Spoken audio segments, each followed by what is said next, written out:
The human had never expected to be in a palace floating among the stars. The corridor shimmered with a strange metallic glow, walls pulsating gently like the heartbeat of the ship itself. He had arrived here under unusual circumstances, sent as a delegate from Earth to negotiate trade and peace with the alien civilizations. Yet now he found himself standing before the alien queen, whose presence seemed to warp the very air around her. She was taller than any human, her skin a translucent hue that shifted in soft colors with her emotions. Her eyes, large and luminous, studied him with a mixture of amusement and curiosity. Around her, the court moved silently, hovering slightly above the ground, their attention drawn as much to the human as to the queen herself. The human cleared his throat. He had been trained for diplomacy, for negotiation, but not for this. This was a realm of power and mystique, unlike anything in human history. The queen's voice rang through the hall, melodic and teasing. "Human," she said, a playful edge to her tone. "I will marry you if you can guess my true name." The court erupted in a quiet gasp. No one had ever dared joke in this way with a human before. Some alien nobles whispered among themselves, their expressions a mixture of incredulity and amusement. The human blinked, uncertain whether he should bow or laugh. "My name?" he repeated cautiously. I do not know the language of your people well enough for that." The queen's laugh, soft but resonant, filled the room. It was a sound that could command armies or soothe the most anxious of diplomats. "Ah, but that is why it will be entertaining," she said, circling him slowly. "I have many names, but my true name is known only to a few. Guess it, and you may claim my hand." The human swallowed hard. His mind raced. He had studied alien cultures, their languages, their patterns, their history. Yet nothing prepared him for a riddle of this sort. And yet there was a spark within him, a challenge he could not resist.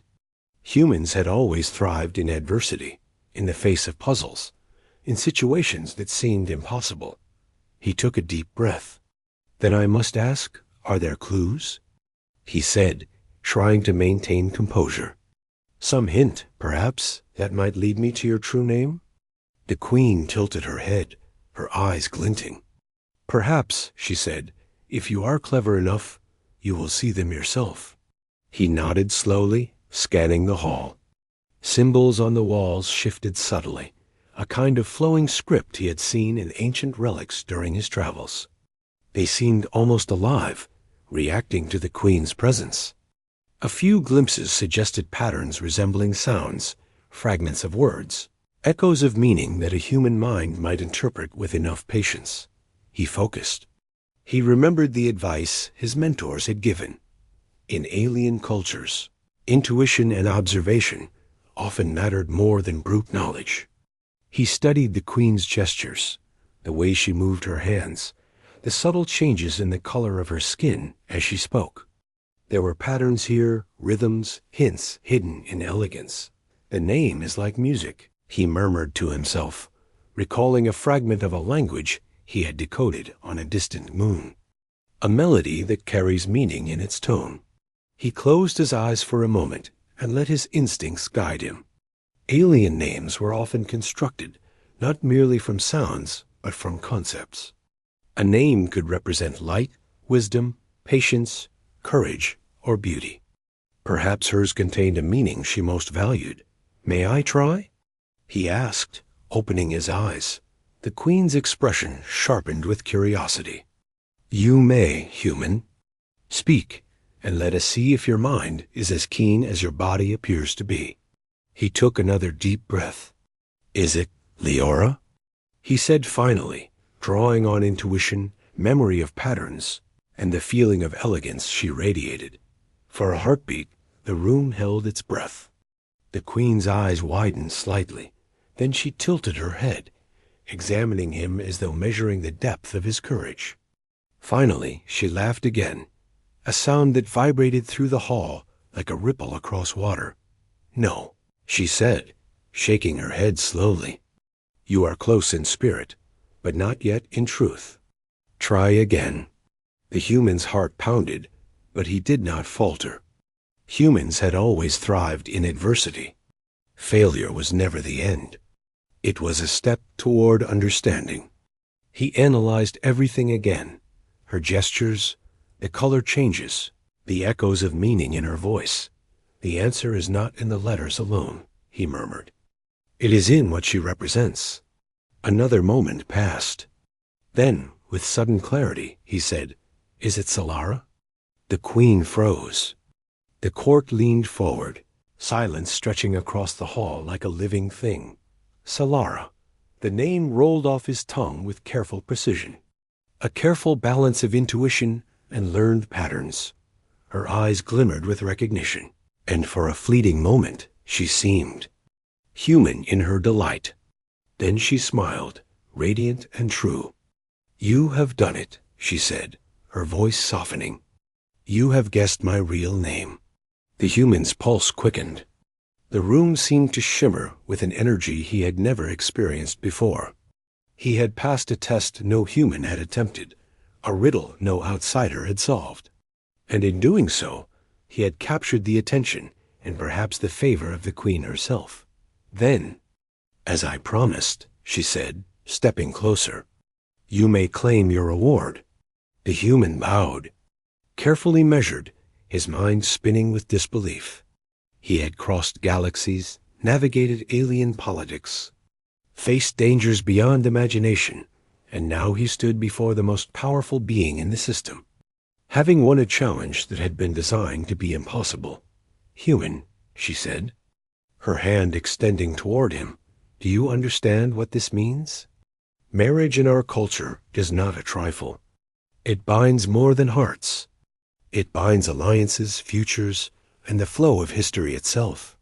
"I understand," he replied steadily, "and I accept it not for power, not for gain, but for the honor and the trust you have shown me." Her eyes softened, a subtle glow illuminating her features. "Then you are indeed remarkable," she said. "A human among gods, cleverer than many who have walked these halls for centuries." The court murmured, astonished at the human's audacity and success. Whispers rippled through the assembly. No one had ever solved the queen's riddle before, let alone claimed her favor so directly. The queen laughed again, but this time it was gentle, almost tender. "Imagine the faces of those who doubted you," she said. "The very idea that a human could best the wits of an alien queen. It is delightful." The human smiled, a mixture of pride and relief. He had come to negotiate, but he had discovered something unexpected, a connection that transcended species, a spark of respect and curiosity. In the heart of the galaxy, he had proven that humanity's ingenuity, courage, and intuition were forces to be reckoned with. In the following weeks, the human learned the ways of the court. He adapted to the alien customs, studied their languages, and observed their traditions. Every day brought challenges, but also opportunities. He discovered that his presence changed perceptions. Humans were often underestimated in the galaxy. Yet he had shown that a single individual could shift expectations and alter the course of relations between worlds. The queen, Solara, proved to be both formidable and compassionate. She tested him constantly, not out of cruelty, but out of a desire to see the best of him emerge. Their interactions were marked by challenges, laughter, and subtle tests of wit. Through it all, the human found himself growing, learning not only about alien culture, but about the depths of his own patience, intelligence, and courage. One evening, as the twin moons of her homeworld rose in the sky, casting silver reflections across the palace corridors, Solara approached him. She did not speak at first, simply observing him with those luminous eyes. Then she smiled. "Do you realize," she said softly, "that you have changed more than the court's opinion? You have changed mine." The human met her gaze steadily. "I have only tried to understand," he said. and perhaps to prove that humans are not as limited as some believe. She stepped closer, the faint glow of her skin reflecting the moonlight. "You have proven much more than that," she said. "You have shown courage, insight, and patience. Qualities rare even among my people." He felt a warmth he had never known, a recognition that stretched beyond species, beyond worlds. In that moment, he understood the depth of the challenge he had faced and the greater journey that lay ahead. Over time, alliances shifted. Other civilizations, watched with a mixture of awe and caution as a human, became a figure of influence in the alien realm. Yet it was not dominance that defined him, but respect. Every decision, every negotiation, carried the mark of a species that had fought for survival on a fragile planet and had risen to meet the stars.